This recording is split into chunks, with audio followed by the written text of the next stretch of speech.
I've always danced. I basically started dancing as soon as I could walk. So it was just natural that I was going to become a teacher. It was when I was 13 and I was assisting at my studio where I was learning, and one of the parents of one of the mums came over to me and said, "Oh, would you mind helping my daughter with some extra lessons?" And I'm like, "Yeah, sure, that sounds really fun." I went over to her place, and in her garage, the parents had cleared out the garage, and I started teaching this girl to dance. A couple of weeks later, she said, "Look, I've got two friends and they would love to come. Is it alright if they join us?" And I said, "Yeah, that's really cool. Yeah, more the merrier." So we learnt dances and I was giving them combinations, and you know, it was really a really good time, I can remember. And that year we put on a performance and we did it on their veranda at their place, and all their parents were there, and it was really nice. The following year we came back and they said, "Oh look, there's a few more kids from school that want to join, is that okay?" And I'm like, "Yeah, no worries, that'll be really fun." And so we ran out of space there, so I cleared my parents' garage, and so I had this big double garage and started running classes, and it just continued to grow. It was amazing. And then all of a sudden there was another 12 wanted to start, and then we really quickly outgrew Mum and Dad's place.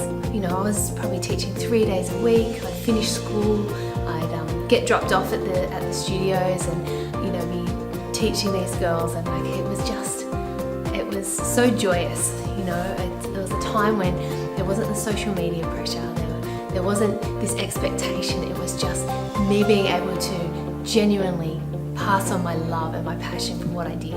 And it just continued, and as we outgrew the scout halls, we then moved to community centres, and it became a business, you know, and it was quite an accidental business because it had already started developing before we clearly decided that, you know, this is what we wanted to do.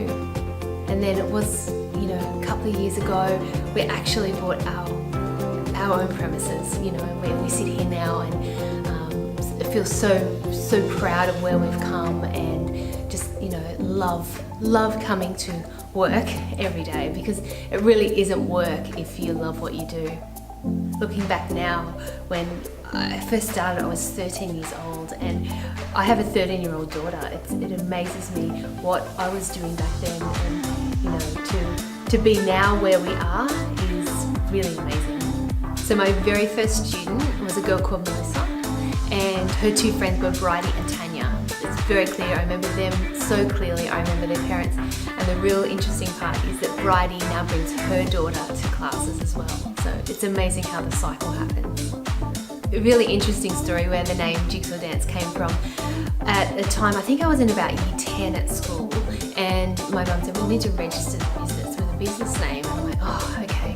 And we were literally running out the door to get it done. And I'm saying, "I have no idea what to call it." And so my dad actually said, "Hang on, I'll go and get a thesaurus and we'll just go through some names." And I went, "Okay, great idea."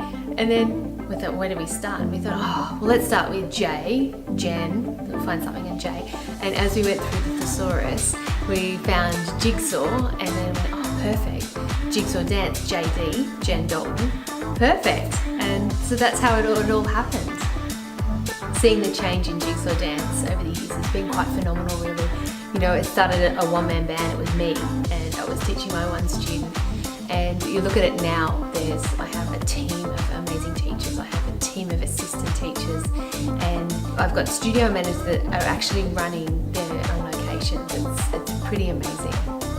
Over the past couple of years, with the power of social media, I've been able to reconnect with a lot of our past students, and you know, there's been thousands through the door, but to be able to actually see where they are and what they're doing is a real highlight for me.